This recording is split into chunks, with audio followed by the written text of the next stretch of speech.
नया IBN 7 हौसला है।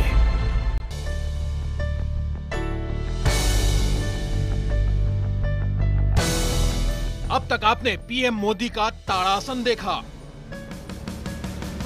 अब तक आपने पीएम मोदी का वृक्षासन देखा। अब ओवैसी का विरोधासन देखिए। इसमें जो सूर्य नमस्कार है वो हमारे इस्लामी तालीमात के फंडामेंटल तालीम के खिलाफ है। इस विरोधासन के लिए न हाथ उठाना है न सांस फुलानी है, बस जुबान चलानी है, वो भी कड़वी। कि जो कंपलसरी उसको बनाया जा रहा है, इस पर हमको सख्त एतराज है। विरोधासन की योग में जगह बेशक ना हो, सियासत में जरूर है। और ओवैसी साहब परसों से इसी योग की राजनीति कर रहे हैं। सिर्फ इसी को ही मॉनिटरी करना, और खास तौर से जो बीजेपी रूल स्टेट्स है, राजस्थान में तो कंपलसरी कर दिया गया। विरोधासन से सेहत तो नहीं बनती, हाँ सियासत के मुद्दे जरूर पकते हैं। लिहाजा कांग्रेस के लिए भी ये आसन मजबूरी है। किसी के ऊपर थोपना नहीं चाहिए। अगर कोई भागना चाहे तो उसको भागने की इजाजत होनी चाहिए। दुनिया 21 जून की तैयारी में जुटी है। पहले इंटरनेशनल योग डे की शुरुआत हो रही है। योग गुरु पीएम मोदी के साथ दिल्ली के राजघाट में 45,000 लोग साधेंगे योग मुद्रा। लेकिन इस योग गुरु के खिलाफ खड़े हो गए हैं कई विरोध गुरु, जो तलाश रहे हैं योग में धर्म। यही है इंडिया 9 बजे की टॉप स्टोरी, योग का विरोधासन।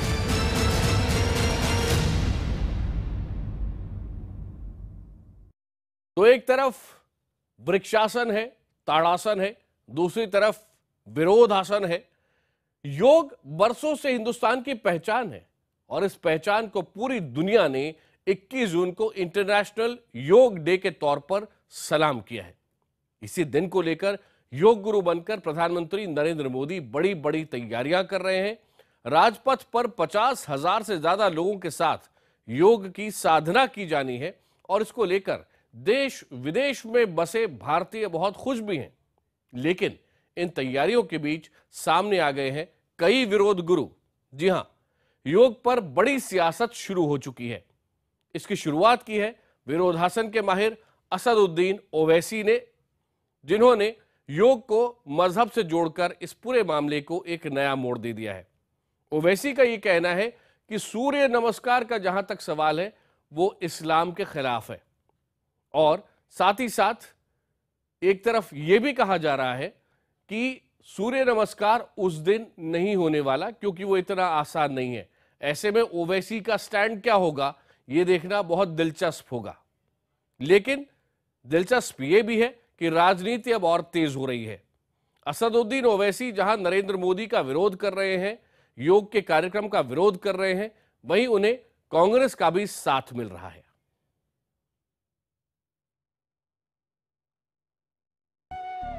Slowly rise up, pulling your ankles up and raising the thighs off the floor while simultaneously lifting your chest off the floor. Hold the breath. The weight of your body should be resting solely on your abdomen. योग, ये शब्द भी है, ज्ञान भी, और अपने आप में ब्रह्मांड भी।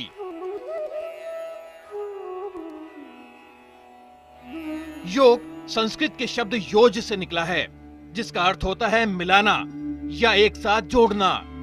योगिक ग्रंथों में कहा गया है कि योग असल में मनुष्य और पूरे ब्रह्मांड के बीच जुड़ाव है।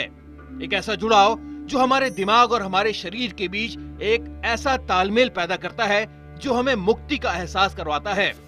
मुक्ति का यही एहसास अब इंटरनेशनल होने वाला है, क्योंकि 21 जून को पूरी दुनिया योग डे मनाएगी। संयुक्त राष्ट्र के 177 देश योग डे से जुड़ेंगे। योग गुरु पीएम नरेंद्र मोदी 45,000 लोगों के साथ योग करेंगे। वो योग जिसके लिए उन्होंने अपने धुर राजनीतिक विरोधियों सोनिया गांधी, राहुल गांधी और अरविंद केजरीवाल को भी बुलाया है। लेकिन इस योग गुरु के सामने आ खड़े हुए हैं कई विरोध गुरु।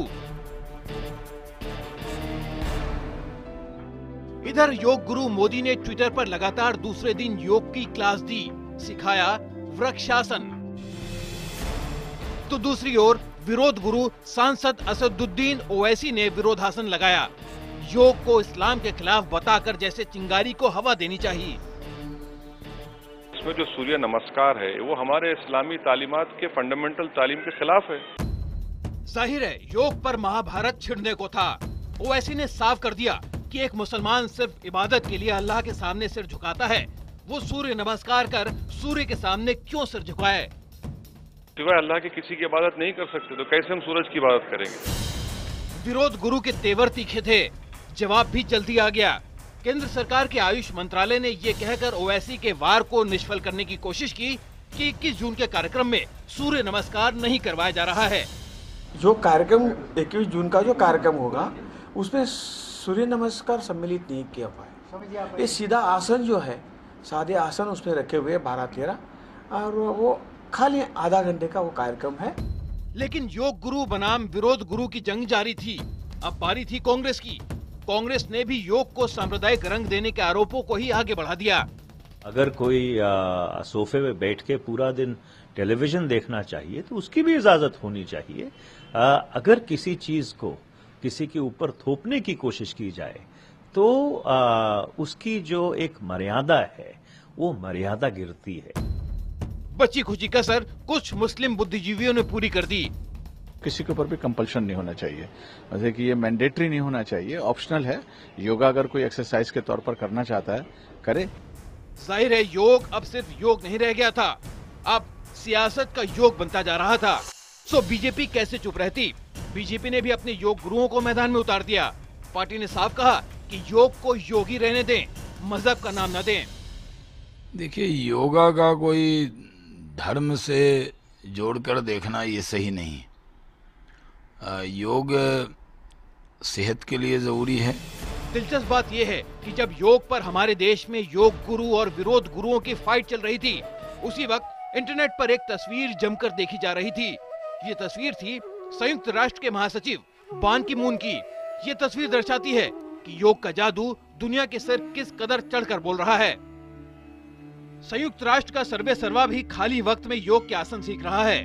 जाहिर है योग के विरोध गुरुओं को ये तस्वीर देखनी चाहिए, समझना चाहिए कि पूरी दुनिया योग को सलामी दे रही है। ऐसे में हम योग को मजहब से जोड़कर आखिर क्यों देखें? हैदराबाद से साक्षी खन्ना के साथ विक्रांत यादव, दिल्ली, IBN 7। और अब वो खबर जिसके बारे में करोड़ों भारतीय जानना चाहते हैं। आज मैगी को लेकर क्या हुआ? मैगी का विवाद आज भी पूरे देश में उबलता रहा और बैन अब कितने राज्यों तक चला गया है देखिए। दिल्ली, उत्तराखंड, गुजरात, जम्मू कश्मीर, तमिलनाडु, इन सभी राज्यों ने मैगी पर बैन लगा दिया है।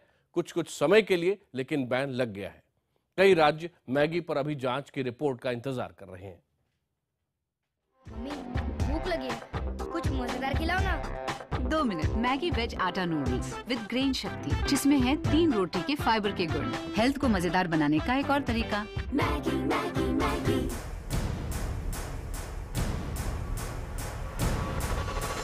क्यों ग्राहकों को धोखा देती रही कंपनी?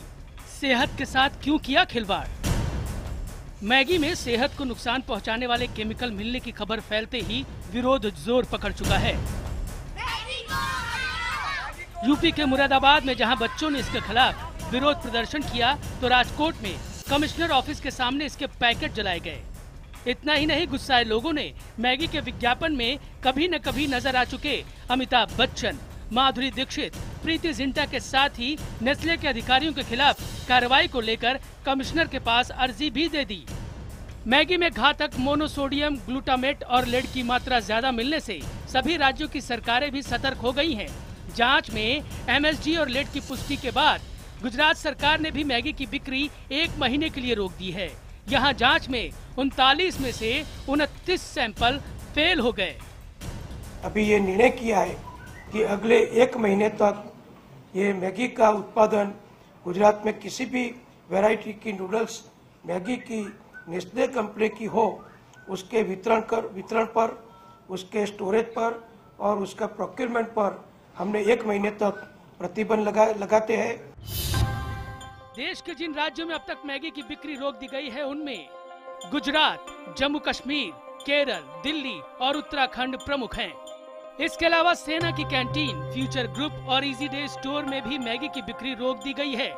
इतना ही नहीं, मैगी के खतरे को देखते हुए जिन राज्यों में इसके नमूनों की जांच चल रही है वो हैं पश्चिम बंगाल, पंजाब, मध्य प्रदेश, हरियाणा, हिमाचल प्रदेश, ओडिशा, असम, तमिलनाडु, आंध्र प्रदेश, तेलंगाना, मेघालय, अरुणाचल प्रदेश, राजस्थान, बिहार, छत्तीसगढ़। इस बीच गोवा से मैगी के लिए राहत भरी खबर आई।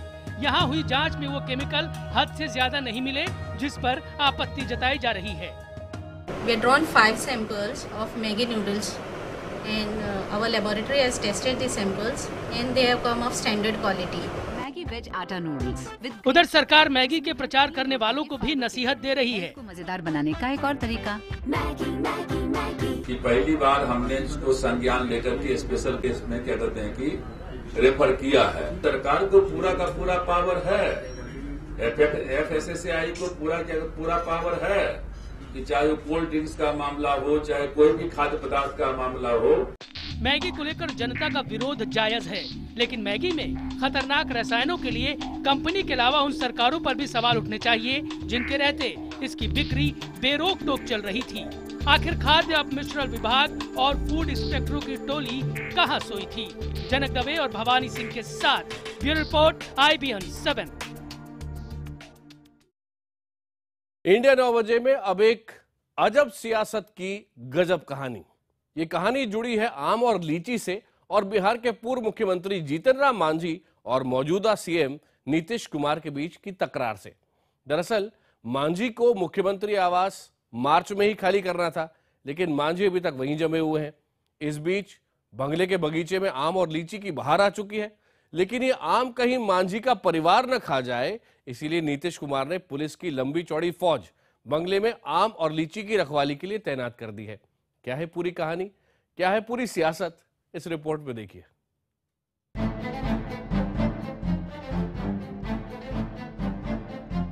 बड़ी अजीब होती है ये राजनीति। अपने पर आए तो डालियों के आम को भी खास बना देती है और शहर की आम जनता को अपराध के बीच लटका देती है। इस आम और लीची ने सपने में भी नहीं सोचा होगा कि इस दुनिया में आते ही उन्हें ऐसा VIP ट्रीटमेंट मिलेगा। सामने मीडिया के कैमरे होंगे, रखवाली के लिए पुलिस की फौज होगी और पीछे एक ऐसी सियासत जो राजनीति के विज्ञान को भी पलट कर रख दे। इस बगीचे का पता है पटना का एक अणे मार्ग, यानी बिहार का मुख्यमंत्री निवास, जिसमें बिहार के पूर्व मुख्यमंत्री जीतन राम मांझी आज भी डेरा डाले हुए हैं। लेकिन मौजूदा मुख्यमंत्री नीतीश कुमार को आवाम का गुंडों के हाथ में जाना तो मंजूर है, लेकिन बगीचे के आम और लीची का मांझी के हाथ में जाना मंजूर नहीं। इसीलिए बंगले का बगीचा किले में तब्दील है।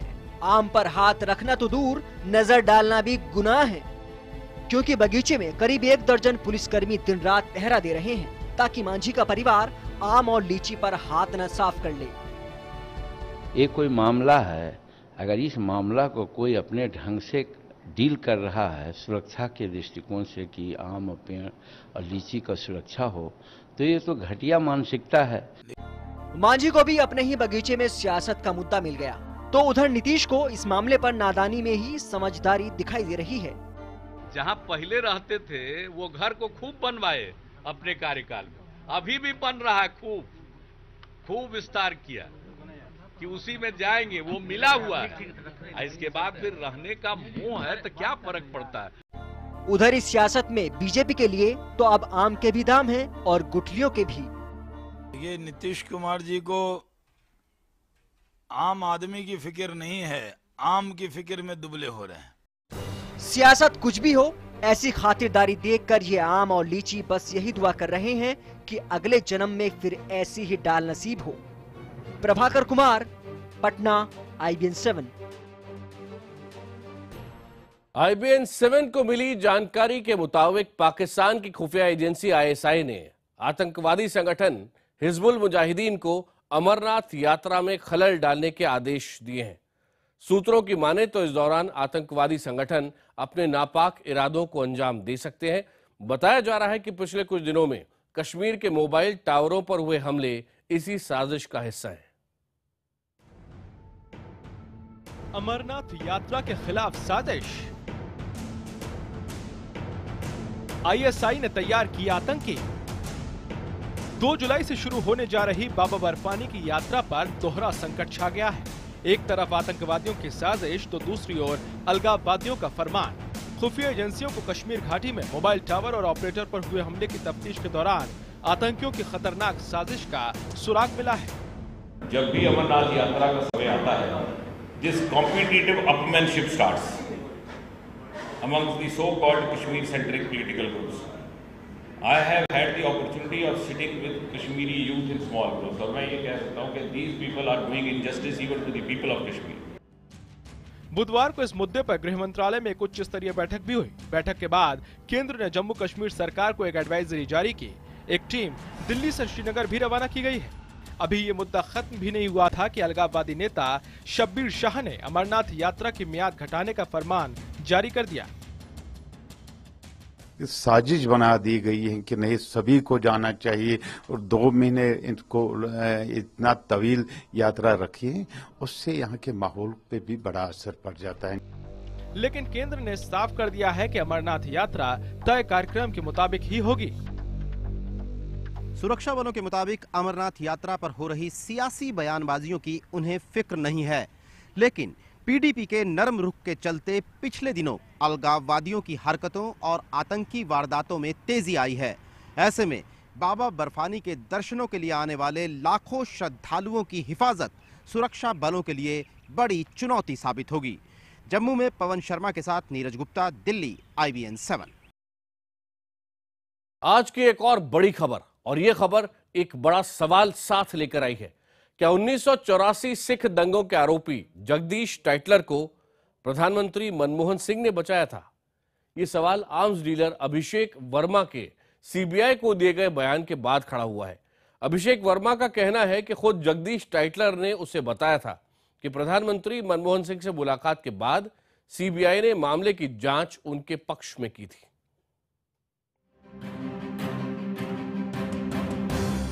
क्या सिख दंगों में मनमोहन ने टाइटलर को बचाया? क्या मनमोहन के दखल पर सीबीआई रिपोर्ट बदली? यह सनसनीखेज बयान दिया है हथियार कारोबारी अभिषेक वर्मा ने। तिहाड़ जेल में बंद ये शख्स 1984 के सिख दंगों का गवाह भी है। अभिषेक ने सीबीआई के सामने 2013 में यह खुलासा किया, जिसका जिक्र बुधवार को कड़कड़डुमा कोर्ट में हुआ। अभिषेक के मुताबिक मनमोहन सिंह से मिले थे जगदीश टाइटलर।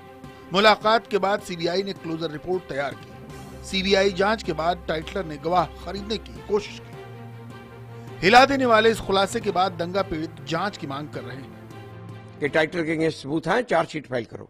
मगर डायरेक्टर थे जो सीबीआई के उस टाइम, उन्होंने गवर्नमेंट के दबाव में इन दोनों अपने अफसरों के खिलाफ जाके क्लोजर रिपोर्ट फाइल कर दी। अभिषेक वर्मा ने सीबीआई को यह बयान 5 अगस्त 2013 को दिया था। बयान के मुताबिक 2008 में जेल से छूटने के बाद टाइटलर से मिला। टाइटलर के साथ हरियाणा के विधायक गोपाल कांडा से मिलने गया। रास्ते में मुझे टाइटलर ने मनमोहन से मुलाकात की जानकारी दी। टाइटलर ने बताया तत्कालीन पीएम ने उन्हें मदद का भरोसा दिया है। अदालत में इन आरोपों की बात सामने आने के बाद राजनीतिक बयानबाजी भी तेज हो गई है। लोगों को उत्साहित किया गया था और उकसाने के बाद उन लोगों ने ऐसे हरकत किए।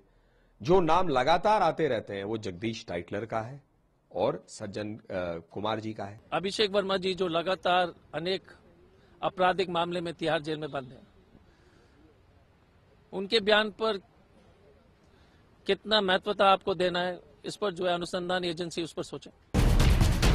दंगा पीड़ितों ने भी बुधवार को टाइटलर के खिलाफ गवाह खरीदने के संगीन आरोप लगाए थे। इसी मामले में अदालत ने 26 जून को सीबीआई से जवाब मांगा है।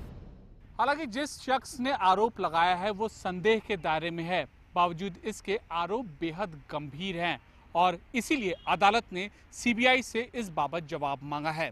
अब सबकी नजरें रहेंगी सीबीआई पर कि वो क्या क्या दलीलें और क्या क्या तथ्य अदालत के सामने अगली सुनवाई पर रखती है। कैमरा पर्सन गिट्टी के साथ अमित पांडे, दिल्ली, IBN 7। अब खबर मणिपुर से, जहां चंदेल जिले में उग्रवादी हमले में सेना के 20 जवान शहीद हो गए और 11 और घायल हो गए। जानकारी ये आ रही है कि उग्रवादियों ने घात लगाकर सेना की 4 गाड़ियों को निशाना बनाया, जवानों पर हमला किया। यह हमला सुबह 9 बजे किया गया। खुफिया विभाग के सूत्रों का कहना है कि इस हमले के पीछे नगा या फिर कुकी गुटों का हाथ हो सकता है। इस बीच घायल जवानों को इलाज के लिए दीमापुर भेजा गया है। बताया जा रहा है कि आरपीजी और रॉकेट लॉन्चरों से सेना पर हमला किया गया। हालात पर चर्चा के लिए दिल्ली में गृह मंत्री, रक्षा मंत्री और एनएसए के बीच बैठक भी हुई। प्रधानमंत्री नरेंद्र मोदी ने ट्वीट कर जवानों को श्रद्धांजलि दी है और दुख जताया है।